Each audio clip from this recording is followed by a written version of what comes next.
Doing along the very long night train that will bring me to the city of our next episode, I thought long and hard on how I was going to introduce this city to you. It's called the City of 100 Spires. It's called the Golden City. It's called the Mother of Cities, but probably most of us know it as Prague. There are countless ways to introduce this city. Architecture? Boring. Famous movie locations? I hardly watch any. Breweries? But I only drink this. So let's try stories. The stories of the people who made Prague glorious.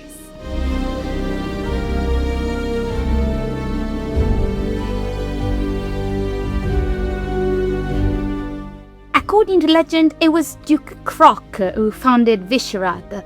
The original settlement eventually grew into the city of Prague. Duke Krok had 3 daughters. The first one, Kazi, was a healer, the second, Teta, was a magician, and the third and youngest, the Libuše, was a prophetess. Thanks to her gift of prophecy, it was Libuše that was chosen by Krok as his successor. A prophetess she may have been, but Princess Libuše was still a woman, and so the elders thought she couldn't possibly rule alone, but that she needed a man by her side. Knowing that if she didn't do anything, she would be forced to marry whoever the elders thought suitable, and already having a candidate in mind, Princess Libuše decided to resort to prophecy to get who she wanted. His name was Przemysl, and full disclosure, Princess Libuše already had him in her sights, but could not reasonably marry him, because she was nobility and he was a peasant. So since the elders wanted someone to rule beside her, the least they could do was go fetch the man she wanted. And so the elders went towards the village of Starice, and lo and behold, exactly as Princess Libuše had prophesied, they found a man with a broken sandal plowing a field.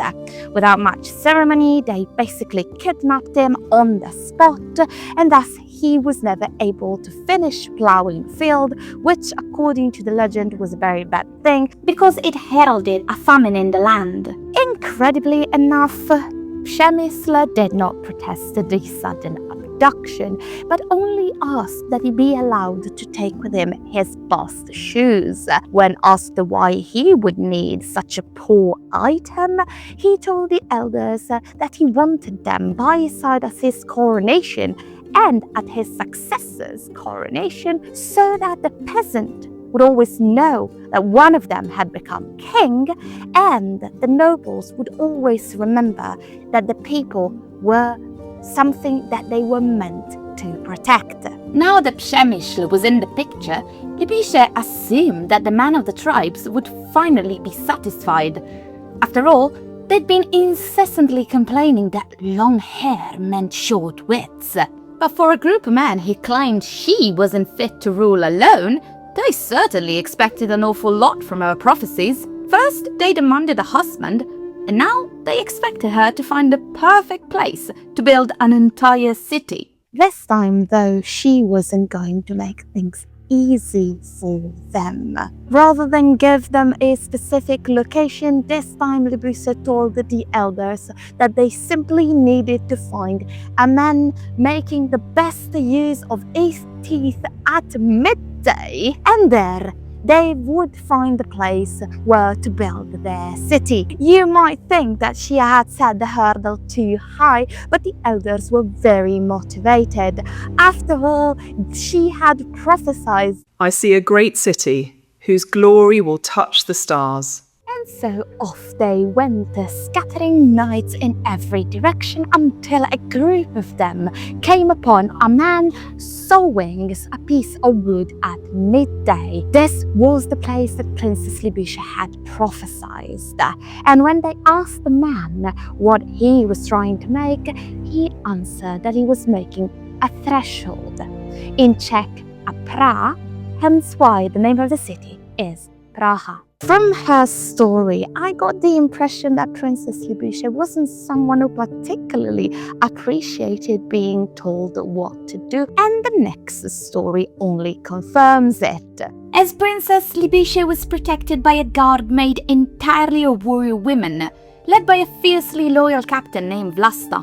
Under Libuše, they enjoyed freedom and a status equal to the men, but the moment the princess died, Przemysl and the male elders immediately stripped the women of their influence. Vlasta, though, wasn't about to take that lying down. Trying to bring things back to the way they were, Vlasta started a revolution, something that has crossed history as the Maidens War. Basically, they were trying to get back at the equality they had when Princess Libuše was still on the throne. Under Vlasta's command, the women of the castle seceded. They abandoned the men at Vyšehrad, crossed the river, and built their own impregnable fortress on the opposite peak, called Děvín. King Przemysl warned the men not to underestimate them, but they just laughed, thinking a women's rebellion was a joke. They stopped laughing when Vlasta's forces began ambushing their hunting parties and raiding their camps. When the men arrogantly marched on the fortress to retaliate, they found out the hard way that the women were more than just a nuisance in hand-to-hand combat. While Vlasta commanded the battlefield, she left the psychological warfare to someone else. Her vice-captain, a woman by the name of Šárka, was very much in accordance with her.